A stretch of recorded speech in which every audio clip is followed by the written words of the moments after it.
Stereotype, prejudice and attitude, ये तीनों ही बहुत इंपॉर्टेंट कंसेप्ट होता है सोशल साइकोलॉजी में से। आप में से जिन लोगों ने CUET UG 2024 का एग्जाम दिए हो वो लोग जानते हो कि इस बार 2024 में ये सोशल साइकोलॉजी में से कितना सारा क्वेश्चन आया है। सरप्राइजिंगली पर्सनैलिटी इंटेलिजेंस से बहुत कम आया है एंड सोशल साइकोलॉजी में से बहुत सारा क्वेश्चंस आ चुका है। ये जो ट्रेंड हम लोग नोटिस कर रहे हैं ये थोड़ा सोशल साइकोलॉजी को लेके थोड़ा इम्पोर्टेंस दे रहे हैं ये लोग। तो और भी जो लोग हैं आप लोगों में से साइकोलॉजी का जो 12th स्टैंडर्ड में है या आप लोग UG पढ़ रहे हो या PG पढ़ रहे हो वो भी साइकोलॉजी का ये कॉन्सेप्ट सीरीज जरूर देखना, क्योंकि आप लोगों को भी बहुत सारा काम आएगा ये कॉन्सेप्ट अगर क्लियर करके रखोगे तो चलो शुरू करते हैं। ये जो वीडियो है इस वीडियो में हम लोग देखेंगे जो स्टीरियोटाइप का कंसेप्ट है, प्रेजुडिस एंड एटीट्यूड होता है, इसमें से क्लियर डिफरेंस क्या होता है। क्योंकि हमेशा से ही हम लोग ये तीनों के लेके इनका तो डेफिनेशन हम लोग को मिल ही जाएगा टेक्स्ट बुक में, पर ये जो कंसेप्ट है ये कंसेप्ट का जो डेफिनेट एक मीनिंग होता है, मतलब इसको अगर हम कहे कि इसको इन तीनों को आप लोग डिफरेंशिएट करके दिखाओ तो हम में से बहुत जन का बहुत कंफ्यूजन होता है ये, क्योंकि ये कंसेप्ट डेफिनेशन में से बहुत ज्यादा क्लियर हम लोगों में नहीं होता है।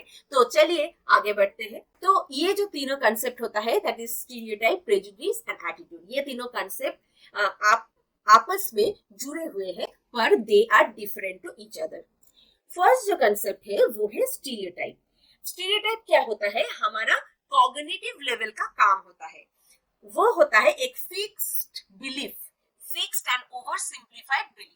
ओवर सिंप्लीफाइड का मतलब क्या होता है, जो जनरलाइज्ड हो जाता है। जैसे कि मान लो ये जो थिंकिंग होता है वो पैटर्न ऑफ थिंकिंग और बिलीफ जो होता है हमारा, ये तो कॉग्निशन का काम होता है, हमारा एक फ्रेमवर्क, कॉग्निटिव फ्रेमवर्क का काम होता है। ये जब सोचते हैं कुछ बिलीफ रखते हैं, एक कुछ टुवर्ड्स समथिंग तो रखते हैं। ये जो थिंग होता है, कोई भी पर्सन हो, कोई भी घटना हो, इवेंट हो या ग्रुप ऑफ पॉपुलेशन हो, जो भी हो उसके तरफ ये बिलीफ हम लोगों का रहता है।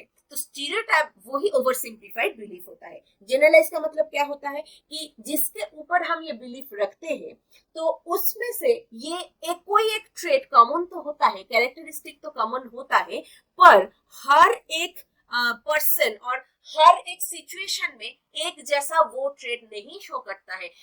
ये जो स्टीरियोटाइप है हमारा इंडिविजुअल डिफरेंस को इग्नोर कर देते हैं। जैसे कि एक कम्युनिटी में भी, एक कम्युनिटी में बहुत सारा ट्रेड हम लोग शेयर करते हैं इन कॉमन, बट बहुत सारा ऐसा ट्रेड भी है जो इंडिविजुअल डिफरेंस में आ जाता है। तो अगर हम सबको एक जैसे पकड़ लेते हैं, जैसे सबको एक ही जैसे बोलते हैं, उसको वो बिलीफ को पकड़ के हम लोग उसके ऊपर एक आचरण कर ले तो वो अन्याय हो जाता है। तो ये स्टीरियोटाइप होता है वैसा ही एक बिलीफ जो कि अल्टीमेटली फ्यूचर में प्रेजुडिस एंड डिस्क्रिमिनेशन को लीड करते हैं। जैसे कि हम थोड़ा बहुत आगे जाके और भी बताएंगे। अभी यहाँ हम देख लेते हैं कि प्रेजुडिस क्या है। प्रेजुडिस होता है preconceived usually negative feeling. This is very important, usually negative feeling, ये फीलिंग पार्ट होता है, that is our affective component of the attitude would be the prejudice. Then क्या होता है, प्री कंसीव्ड होता है, मतलब कि पहले से ठन लेते हैं हम कुछ, मतलब जो मतलब कि कोई एक इंडिविजुअल मान लो, कोई चीज मान लो, कोई इवेंट मान लो, उस इवेंट के बारे में पर्सनली और इंडिविजुअली हम लोग को पता ही नहीं है कुछ, पर वो इंडिविजुअल और वो इवेंट और वो जो भी हो जिसके बारे में हम वो बिलीफ रखते हैं, जिस कम्युनिटी से बिलोंग करते हैं और जिस टेरिटरी से बिलोंग करते हैं, जिस कल्चर से बिलोंग करते हैं, जो भी हो, उसके बारे में जो हम बिलीफ रखते हैं, जो स्टीरियोटाइप हम लोग रखते हैं, हमारा वो स्टीरियोटाइपिकल थॉट ने जो फीलिंग पैदा करके रखा है वो होता है हमारा प्रेजुडिस। जैसे कि हम अगर बिलीव करते हैं कि जो टीनेजर्स होता है ना वो बहुत इररिस्पॉन्सिबल होता है। अब देखिए टीनेजर्स लोग तो ऐसा ही होता है, थोड़ा मतलब एक स्टॉर्म के अंदर से ये गुजरते हैं। उस टाइम बहुत एडल्ट एंड चाइल्डहुड का एक बीच का ब्रिज होता है ये एडोलेसेंट पीरियड। ये एडोलेसेंट पीरियड का समय होता है। तो तब क्या होता है, ये लोग बहुत अनस्टेबल होता है, रेस्टलेस होता है, ये बहुत सारा कुछ चीज एक साथ मतलब नए नए उसके जीवन में आता है, तो ये लोग बहुत कंफ्यूज भी रहता है। तो रिस्पॉन्सिबिलिटी लेने के लिए वो जो स्टेबिलिटी चाहिए वो हमेशा दिख नहीं पाता है टीनेजर्स में। वो हमेशा कॉमनली क्या दिखता है कि teenagers actually reluctant to take responsibilities, they are very much impulsive, etc and etc. These are things which are commonly seen among the teenager people. तो ऐसा नहीं है कि all teenagers are like the same way.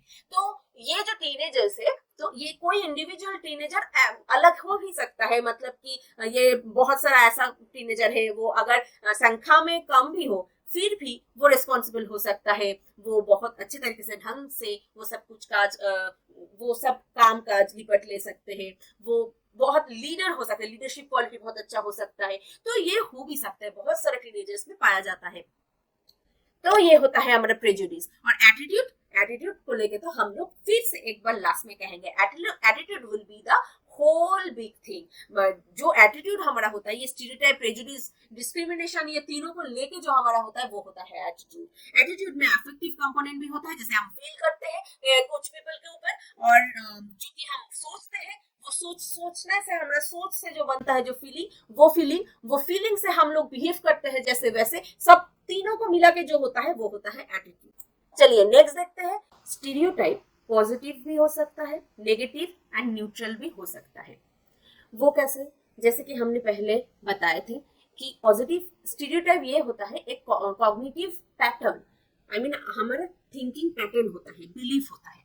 तो ये जो हम positively सोचते हैं वो होता है पॉजिटिव स्टीरियोटाइप, जो कि पॉजिटिव बिलीफ होता है, generalise, obviously that should be generalise and oversimplified fixed belief, तब भी वो पॉजिटिव बिलीफ होगा स्टीरियोटाइप। जैसे कि ये एक कॉम्प्लीमेंटरी सेंटेंस है, देखिए, all Asians are good at math. ये जो सेंटेंस है, ये इसमें तो थोड़ा कुछ अच्छे के लिए बात कर रहा है ना, all Asians are good at math, math में गुड होना एक कॉम्प्लीमेंट के जैसा ही होता है। तो ये एक पॉजिटिव बिलीफ है, बट ये ओवर सिंप्लीफाइड भी है, ये जनरलाइज भी है, बिकॉज इसमें इंडिविजुअल डिफरेंसेस को इग्नोर कर दिया गया है, क्योंकि इसमें all Asians are good at math ये नहीं हो सकता है, क्योंकि दे आर इंडिविजुअल डिफरेंसेस। जैसे कि हर एक एशियन मैथ में गुड नहीं हो सकता है, तो इसलिए ये जो बिलीफ होता है, इस बिलीफ का असर नेगेटिवली पड़ता है उस एशियन के ऊपर जो कि मैथ में उतना ज्यादा अच्छा नहीं है। उसमें ओवर एक स्ट्रेस आ जाता है, एक ओवर बर्डन फील करते हैं ये लोग। मतलब कि आप ऐसे थोड़ा ये सुनना भी पड़ता है, आप एशियन होके इतना अच्छा मैथ नहीं कर पाते हो कैसे? मतलब ये जो स्ट्रेस है, ये स्ट्रेस बहुत ही अपने आप एक नेगेटिव कंडीशन होता है। तो जो कोई भी हो, जनरलाइज ओवर सिंप्लीफाइड कोई भी कंसेप्ट हो, वो अच्छा हो या कॉम्प्लीमेंट हो या कोई एब्यूसिव कोई स्टेटमेंट हो, दोनों ही बहुत ही नेगेटिव असर देते हैं। तो आगे चल के हम देखते हैं नेगेटिव स्टीरियोटाइप किसको कहते हैं। नेगेटिव स्टीरियोटाइप वो होता है जो कि हम पहले ही बता चुके हैं, जो बिलीफ नेगेटिव है, किसी पर्सन के प्रति या ग्रुप या कम्युनिटी के प्रति जो बिलीफ नेगेटिव होता है, मतलब कि अब्यूसिव और जो कुछ भी हो नेगेटिव होता है। जैसे कि ऑल टीनेजर्स आर इरेस्पॉन्सिबल, ये टीनेजर्स को लेके, मतलब टीनेजर्स के ऊपर एक बिलीफ रहता है जो फिक्स्ड है, ओवर सिंप्लीफाइड है, इंडिविजुअल डिफरेंस को इग्नोर किया गया है, जो कि इरेस्पॉन्सिबिलिटी, टीनेजर के साथ रिस्पॉन्सिबिलिटी थोड़ा बहुत देखा जाता है, ये कॉमन ट्रेट है, because teenagers are in between stage of the childhood and the adulthood. ये जो चाइल्डहुड एंड एडल्टहुड का जो बीच का जो स्टेज है, इस स्टेज का बहुत ही रेस्टलेसनेस एक कैरेक्टरिस्टिक होता है, रेस्टलेस होते हो ये लोग, एंड स्टेबिलिटी का बहुत लैकिंग देखा जाता है।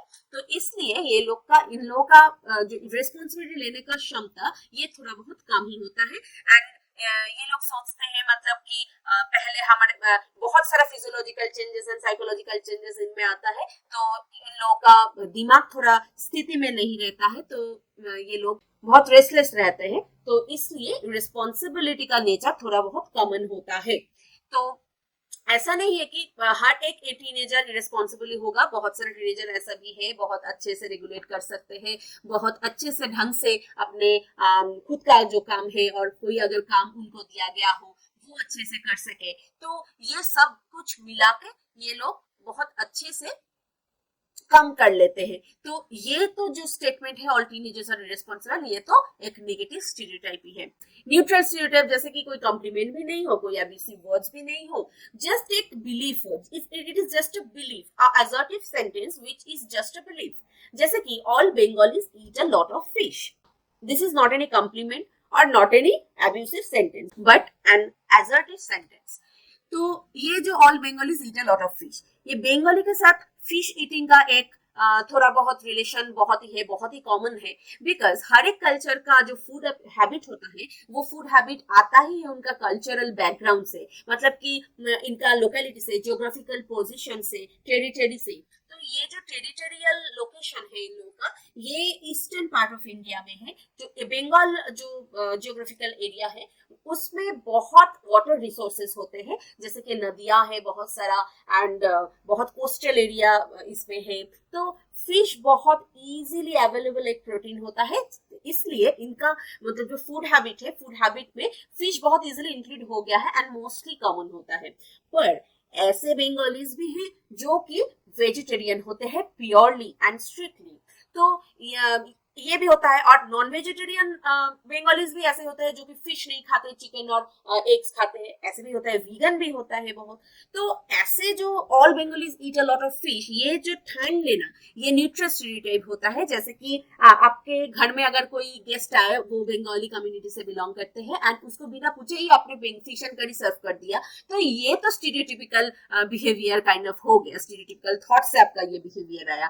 तो ये हो गया आपका न्यूट्रल स्टीरियोटाइप। जैसे कि हमने पहले ही बताए थे कि ये जो बिलीफ है, ये स्टीरियोटाइप से हमारा फीलिंग आता है, जो फील, जो अफेक्शन, जो आई मीन जो अफेक्टिव कंपोनेंट होता है हमारे एटीट्यूड का, वो आता है। एंड जनरली नेगेटिव अफेक्टिव जो कंपोनेंट है उसको कहता है प्रेजुडिस। तो ये जो teenagers are all teenagers are irresponsible, ये जो स्टीरियोटाइप है, इससे जो प्रेजुडिस पैदा होता है उससे क्या फीलिंग आता है? एक डिसलाइकिंग तैयार होता है टीनेजर्स के प्रति एंड एक डिस्ट्रस्ट भी होता है। लोगों को ये बिलीव नहीं कर पाते हैं, मतलब जो एडल्ट है, बड़े हैं और जो रिक्रूटर है, जो हायर कर रहे हैं किसी प्रोजेक्ट में ऐसा कुछ, तो बिलीव नहीं कर पाते। तो अच्छे मतलब टीनेजर्स को देखते ही इसको मतलब मन में कुछ डिसलाइकिंग आ जाता है, ये तो कुछ कामकाज नहीं है, पूरा दिन सिर्फ मोबाइल पे पड़े रहते हैं, इसका कोई कुछ भविष्य नहीं है, मतलब हमारे जमाने में तो कुछ ऐसा ऐसा हो जाता है, ये सब क्या करते हैं, रील बनाते रहते हैं, एक्सेट्रा एक्सेट्रा। तो ये जो डिसलाइकिंग है, ये जो उतना मतलब रेस्पेक्ट उन लोगों के ऊपर नहीं है, तो ये होता है प्रेजुडिस। बिकॉज हर एक टीनेजर नहीं होता है, और हर एक टीनेजर मोबाइल पे कुछ बुरा ही चीज नहीं देखते हैं, कुछ अच्छे के लिए, कुछ ग्रोथ के लिए भी कोई देखते हैं, कोई स्क्रॉल करते हैं। क्योंकि आज का हमारा जो जमाना है वो सोशल मीडिया का जमाना है, एंड सोशल मीडिया का यूसेज बैडली भी हो सकता है एंड फॉर योर वेलबींग भी हो सकता है। ये वेलबींग के लिए कोई टीनेजर्स बहुत पहले से, ऐसा एग्जाम्पल बहुत सारा है जो कि बहुत उनके एडल्टहुड के पहले से ही ये लोग बहुत मेहनत करके सोशल मीडिया अपनी जगह बना लिया। तो ये हो गया हमारा प्रेजुडिस, ये एक फीलिंग होता है। इसके बाद आता है डिस्क्रिमिनेशन, जो प्रेजुडिस जो है उससे पैदा होता है। प्रेजुडिस जो जनरली नेगेटिव होता है, तो उसमें से जो बिहेवियर लीड करता है वो होता है हमारा डिस्क्रिमिनेटिव बिहेवियर। जैसे कि हम ठान लिया कि ये लोग इरेस्पॉन्सिबल होता है, ये टीनेजर, सो हम लोग क्या करते हैं, हम पसंद नहीं करते हैं टीनेजर्स को। अगर हमारे हाथ में कोई प्रोजेक्ट आया है जिसमें कुछ प्रोग्रेसिव कोई थॉट्स चाहिए, टीनेजर्स में वो पोटेंशियल है, फिर भी हम टीनेजर्स को बाहर ही रखते हैं प्रोजेक्ट से, ये होता है हमारा डिस्क्रिमिनेशन। देखो इस पिक्चर में, इस प्रोजेक्ट में इसको हायर नहीं किया गया है just because of he is a teenager, and इसी बिहेवियर हो गया हमारा डिस्क्रिमिनेशन। ऐसा डिस्क्रिमिनेशन तो बहुत सारा देखते ही हम लोग, हमेशा बहुत सारा फील्ड में बहुत ही कॉमन होता है। और एक एग्जांपल हम देते हैं जो कि Hindi medium and English medium का प्रॉब्लम जो होता है, वो भी हमारा stereotypical and prejudice and discriminative behaviour हम लोग देखते हैं चेन वाइज। जैसे कि हम ठान लिया कि जो हिंदी मीडियम का स्टूडेंट्स है वो अच्छे इंग्लिश बोल नहीं पाते, वो बहुत अच्छा मतलब थोड़ा स्मार्ट नहीं होता है, ऐसा कुछ, मतलब वो हम इंग्लिश बोलने से स्मार्टनेस को ऐसे करके कंडीशन करके जोड़ दिया। तो उसके बाद क्या हो गया, तो प्रेजुडिस हो गया। प्रेजुडिस क्या है, ये तो वो थोड़ा बैड फीलिंग, थोड़ा उतना वो नहीं फील होता है, इन ग्रुप नहीं फील होता है इन लोगों का। तो क्या होता है, कभी कभार रिक्रूटमेंट में थोड़ा बहुत दिक्कत हो जाता है उन लोगों का। जो कॉन्वेंट स्कूल्स है, जैसे कि इंग्लिश मीडियम स्कूल्स है, वो लोग चाहते हैं कि कॉन्वेंट एडुकेटेड और इंग्लिश मीडियम बैकग्राउंड से ही टीचर्स हम लोग ले। कोई भी तो मेंशन भी कर देते हैं उनके एडवर्टाइजमेंट में, एंड कोई मेंशन नहीं करते, बट बॉडी लैंग्वेज से आप लोग समझ जाओगे। तो ये हो गया डिस्क्रिमिनेटिव बिहेवियर। और एक चीज हमने बताए थे कि पॉजिटिव प्रेजुडिस भी होता है। ये बहुत रेयर होता है, बिकॉज प्रेजुडिस ऐसा हो गया है, प्रेजुडिस इसलिए ये लिखा हुआ है कि जनरली नेगेटिव ही हमेशा से होता है, क्योंकि जनरली नेगेटिव इसलिए होता है कि पॉजिटिव प्रेजुडिस बहुत कम देखा जाता है। जैसे कि ये पॉजिटिव स्टीरियोटाइप होता है ना, उसमें से अगर प्रेजुडिस बन गया, वो होगा पॉजिटिव प्रेजुडिस। तो कैसे वो होगा, सपोज हमने मान लिया कि Asians, all Asians are good at math.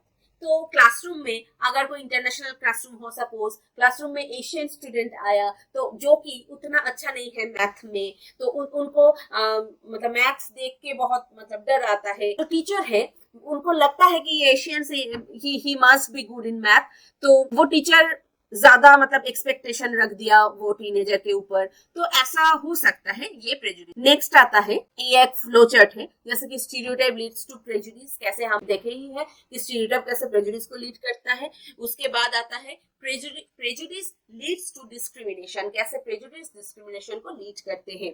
तो ऐसे करके हमारा सोच, हम जैसे सोचते हैं वैसे फील करते हैं, मतलब कि प्रेजुडिस हम हो जा सकते हैं। तो प्रेजुडिस जो फील करते हैं, वो फीलिंग के ऊपर बेस करके हम लोग बिहेव कर देते हैं, कभी कभी वो हो जाता है हमारा डिस्क्रिमिनेशन।